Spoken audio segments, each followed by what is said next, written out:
Vaccine manufacturer Pfizer hoping to reassure some of the nation's frustrated governors who were told by the Trump administration that COVID-19 vaccines were being held to ensure second doses. On Friday, though, Health and Human Services Secretary Alex Azar told NBC News that's not the case.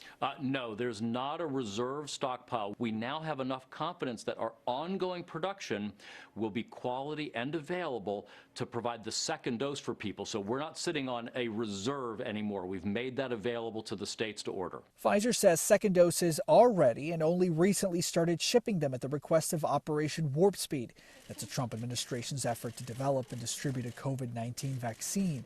But nationally, there's still a lot of chaos and a lot of confusion among Americans anxious to get their shots.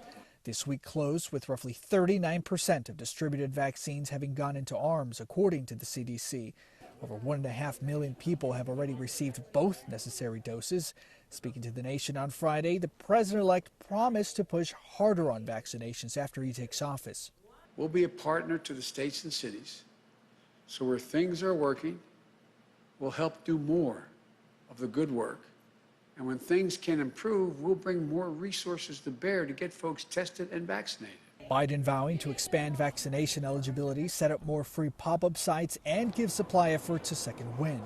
And it can't come soon enough with a fresh warning from the CDC about new COVID-19 variants, including one that was first detected in the UK, that are threatening to accelerate viral spread by March in the United States.